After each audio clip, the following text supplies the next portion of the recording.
자 이제 곽상도 의원 얘기로 다시 네. 돌아와서요. 곽상도 의원의 아들이 원래 대학에서는 디자인을 전공하고 그 화천대유의 이른바 1호 사원이에요. 그러니까 처음 화천대유에 처음 들어간. 근데 사실 뭐 이거는 김만배 씨하고 그 다음에 곽상도 전 의원하고 이른바 이제 성균관대 손후배 사이 이런 관계들이 사실 영향을 미쳤다고 봐야겠죠. 근데 2015년에 들어간 사람들의 면면을 보면 곽상도 전 의원의 아들도 들어갔지만 박영수 전 특검의 딸도 딸로, 들어가고 예. 그리고 고문으로는 이경재 변호사가 들어가죠. 그 박근혜 네. 변호사 했던 대통령 변호사 했던 박근혜 전 대통령 네. 탄핵 당시에 네. 하고 최순실 쪽 변호를 했던 이경재 변호사가 2015년 9월인가요? 그때 들어갑니다. 근데 이 인물들이 사업 초기 단계에 사실은 이때는 분양도 하기 전이잖아요. 초기 단계에 들어갔다는 건 되게 이상하죠, 사실은. 그 전부터 인연이 쭉 없었다면 2015년 6월에 화천대유를 만들었는데 어떻게 들어갈 수 있을까요? 뭐 그 채용 공고를 냈다고 하지만 어떻게 합니까, 그거를? 그러니까 사실 아버지의 일종의 우리가 흔히 얘기하는 백 네. 이게 아니고서야 배경이 아니고서야 그 사람들이 거기에 들어갈 이유는 사실 좀 찾아보기 힘든 거죠. 들어간 것 자체보다도 제가 볼 땐 사실은 뭐 아름아름해서 불법이 없었다면 들어간 건 문제가 안 될 텐데 지금 불법이 그 소지가 발견되니까 문제잖아요. 근데 녹취록을 보면 그럼 그 곽상도의 아들이 무슨 일을 했냐 그게 중요하잖아요. 보상 업무를 했다고 근데 이제 녹취록에 나옵니다. 무슨 업무를 했는지 추론을 할 수 있는 게 나오는데 김만배 씨 그 용어들이 굉장히 재밌거든요. 그 뇌물이나 이런 걸 준다 그럴 때 뭐라 그러냐면 물을 준다 그래요. 우리가 화분에 물 주듯이 그러니까 김만배 용어입니다. 물을 준다. 그리고 이 만약에 이 뇌물을 준 게 들키거나 이런 거를 야 그거 물 새지 않게 잘해야 될 거 아니야. 물을 준 게 새면 안 된다는 거예요. 그 김만배 녹취록에 단어 김만배 씨 그 어법입니다. 어법. 근데 곽상도의 아들은 그 물을 주는 역할을 한 거예요. 화분에. 그럼 화분이 뭐냐? 그러면 공무원도 있고 그때 당시에 제가 보니까 그 녹취록에 정황적으로 보면 택지 개발 사업을 현대 엔지니어링이 했어요. 그러니까 현대 엔지니어링 관계자들한테도 물을 준 것 같아요. 왜 김만배가 뭐라 그러냐면 야 거기도 물을 많이 줘야 공무원들이 안전하게 거기서 받아 먹지라고 얘기를 해요. 그 정황들이 나옵니다. 그러니까 공무원들에 대한 로비, 물을 주는 역할을 한 게 곽병채 씨죠. 그러면 네. 거의 뇌물 부패 구조의 맨 말단의 실행자 그렇죠. 역할을 한 거네요. 네, 그렇죠. 그 곽상도 의원의 아들을 네. 병채 씨는 그런 역할을 했던 것 같아요. 왜냐하면 녹취록에 그런 정황들이 나오니까요. 근데 여기서 주목할 거는 화천대유의 직원이 한 17명인가요? 그 정도 되는데 아마 누적으로는 27명 정도 될 겁니다. 근데 원래 이분들 그 성과 사업이 워낙 잘 됐잖아요. 그리고 5억씩 그러니까 성과급을 주려고 했었어요. 그렇죠, 맞아요. 성과급 그러니까 퇴직금 같은 걸 주려고 했었어요. 근데 왜 또 5억이냐? 이 직원들도 눈치를 이제 챈 거예요. 불법 아니야? 예를 들면 유동규 전 본부장하고 유착됐다는 걸 다 아는 거예요. 그러니까 어떻게 합니까? 입을 틀어 막아야 되니까 이런 표현도 있었던 것 같아요. 트럭에 돈다발 싣고 타고 가게 해줄게. 이런 표현이 나오는 거예요. 그 이유는 뭐냐면 입을 막는 용도의 퇴직금이었던 거죠. 최소 5억이었으니까. 근데 곽상도의 아들도 원래 5억이었어요. 맞아요. 5억이 네. 50억이 된 거죠. 근데 정확히는 55억이죠. 왜냐하면 대여금을 갚았는지 모르겠는데 회사에서 곽병채 씨한테 5억을 빌려줬습니다. 맞습니다. 그러니까 이렇게 5억, 퇴직금 50억, 네. 55억. 네. 약속한 걸 지킨 거죠. 네. 네. 그러면은 그 아까 얘기한 대로 만약에 그 50억 원이라고 하는 돈의 성격이 방금 얘기하신 대로 보면은 그 입막음을 위한 용도인 부분도 있는 거네요. 병채 씨에게 준 50억 원도 사실 그런 성격도 약간 근데 일부 있는 5억을 거죠. 줬다면 그렇게 입막음 용도일 텐데 5억은. 문제는 50억을 더 줬잖아요. 이 부분을 좀 주목을 해야 됩니다. 그 돈을 준 시점이 2021년 3월 4월 이쯤이에요. 그때 돈이 회사에 많이 없었습니다. 그러니까 화천대유 천화동인 1호에 남은 현금 자체가 별로 없었을 때예요. 근데 그 돈을 회사에서 무리하게 빼서 내가 횡령이 될 수도 있잖아요. 배임이 될 수도 있고 그 법적 리스크를 안고 돈을 줬다는 건 굉장히 다급했다는 걸로 보이죠. 그러면 그 다급한 게 뭐였을까요? 그 굉장히 독촉을 받은 정황들이 나오는 거죠. 또 정양 녹취록에 병채 아버지가 그렇죠. 돈 달래, 돈 달라고 한다. 빨리 달라고 난리야. 얼마 어. 전에도 2천만 원 줬는데 어. 또 달래. 란시로 계속 독촉을 받았던 정황이 나오고 실제로 남욱 변호사도 2019년인가요? 같이 술자리 했는데 돈 빨리 달라고 그랬다는 거 아닙니까? 근데 그런 대화를 했던 부분들 자체는 재판에서 인정이 됐어요. 근데 예, 인정은 됐죠. 제가 볼 때 곽상도 재판에서 가장 문제였던 점은 전 사실 이 50억 부분 무죄 나올 거라고 생각을 하고 있었습니다. 그리고 이제 본격적으로 이제 그 얘기를 네. 좀 해보도록 하겠습니다. 그러니까 방금 얘기한 대로 그 병채 씨는 퇴직 처리가 된 다음에 바로 네. 한 달 뒤에 그냥 50억 원이 그냥 쑥 들어왔어요. 네. 물론 이제 보통 이렇게 회사에서 퇴직금을 처리하는지는 모르겠지만 어쨌든 굉장히 빨리 준 셈이죠. 굉장히 빨리 처리된 셈이죠. 아니 그 퇴직금을 줘야 되는 기한은 있습니다.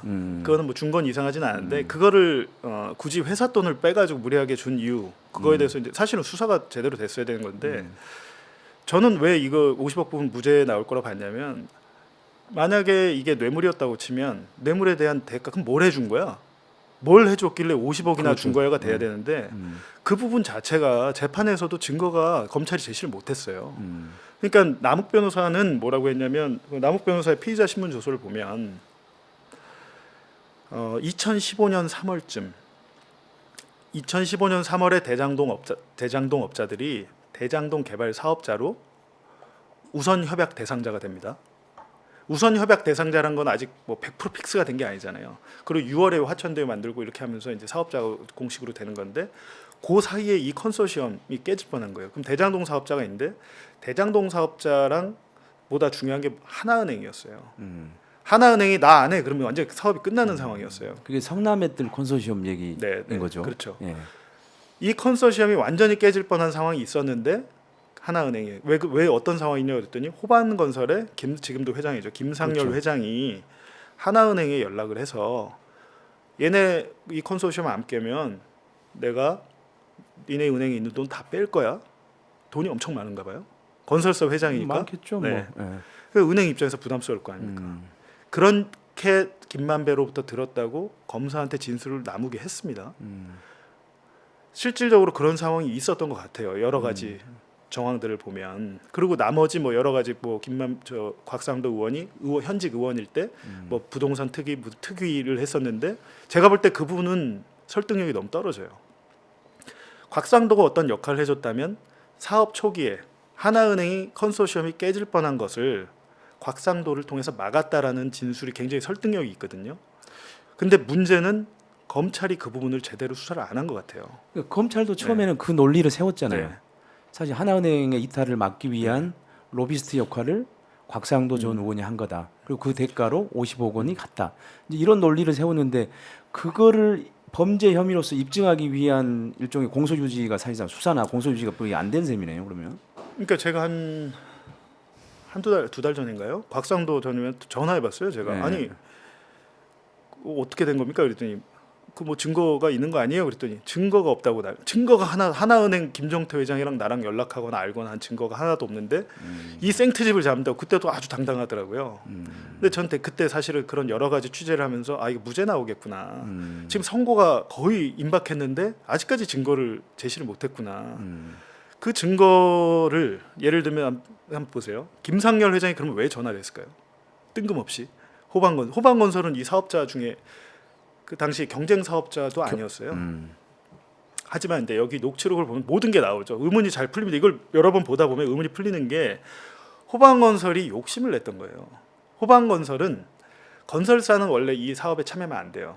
그러니까 다른 계열사를 통해서 산업은행 컨소시엄, 그러니까 이 대장동의 하나은행 컨소시엄 말고 경쟁자였던 산업은행 컨소시엄 쪽에 호반건설이 숨어 들어가 있었던 거예요. 남욱은 또 뭐라 그러냐면 여기서 남욱을 콜을 한 거예요. 야, 너 배반하고 일로 와. 이런 제안까지 받았지만 일단 남욱은 간을 본 거죠. 혹시 여기가 될 수 있죠. 그러니까 대장동 그 검찰 이거 전체적인 걸 보면 그럼 이 사람들이 대장동 업자들이 내가 100%될 거야 이 생각은 하진 않았던 것 같아요. 예를 들면 특혜를 받았다고 하는데 특혜는 어느 정도 있었지만 그렇다고 해서 내가 사업자로 100% 내정이야 이건 아니었던 것 같아요. 그래서 이제 건설사 배제가 필요했고 여러 가지 뭐 안에 심사위원도 막 꽂아 넣었지 않습니까? 근데 호반건설을 제가 볼 때 수사를 해야 될 거라고 봅니다. 왜냐하면 그렇다면 호반건설 회장이 하나은행에 정말 저런 압박을 넣은 거야? 이거부터 수사가 됐어야죠. 근데 호방건설은 최근에 물론 다른 걸로 수사를 받다가 네. 지금 사라졌어요. 그리고 이제 이미 호방건설은 그 전에 서울신문 등등을 비롯해서 그 언론사들을 계속 공격적으로 인수를 하죠.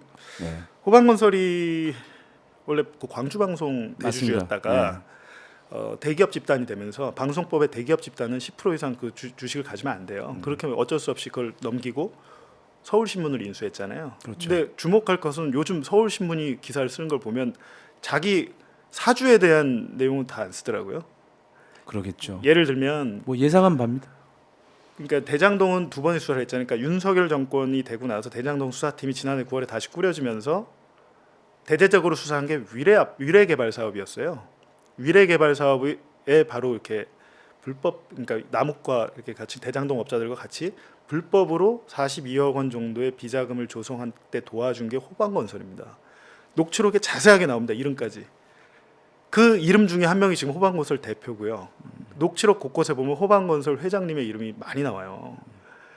그러니까 불법 비자금 42억 5천만 원을 만들 때도 호방건설이 위례 아파트에서 도와줬고 그렇다면 대장동 사업도 사이좋게 같이 했으면 이런 일이 없었을 텐데 이 대장동 업자들이 남욱 정영이 보니까 열이 받는 거예요. 호방건설이 너무 많이 이익을 가져갔다는 거예요. 아니 같이 했는데 너무 많이 떼이니까 호방건설이랑 하면 안 되겠다. 건설사랑 하면 안 되겠다. 왜냐하면 건설사는 얼마나 전문적입니까? 이분들은 도시개발 사업 처음 하는 건데 돈이 많이 떼이니까 건설사가 절대 같이 하면 안 돼가 된 거고 그러면서 호방건설과 이 대장동 업자들이 헤어지게 된 거죠. 근데 막상 호방건설은 그렇다면 산업은행 컨소시엄에 숨어 들어가 있는 상황에서 얘네가 될 것 같으니까 하나은행에 압박했을 제가 볼 땐 그 정황과 가능성이 굉장히 커 보이거든요. 그렇다면 이게 올바른 수사가 되려면 그게 1번 수사 아닙니까? 정말 압박했어? 연락했어? 이것부터 해서 재반상을 그러니까 수사를 한 다음에 그 다음에 곽상도가 뭐 이쪽에 연락해서 이게 이제 두 번째로 가야 되는데 제가 볼 때 첫 번째 단계가 없는 상태에서 두 번째를 수사해봐야 안 되는 거죠. 네. 그러니까는 사실 알선 수재를 증명하려면은 언제 누구한테 무엇을 청탁을 했는지가 이제 사실은 드러나야 사실은 이게 그 법상에 사실 범죄 혐의가 인정이 될 텐데 지금 얘기하신 대로 보면은 검찰은 아예 그런 것들에 가기 위한 그 혐의들을 입증하기 위한 과정들을 거의 제대로 사실 거치지 않았다 이렇게 볼 수밖에 없네요.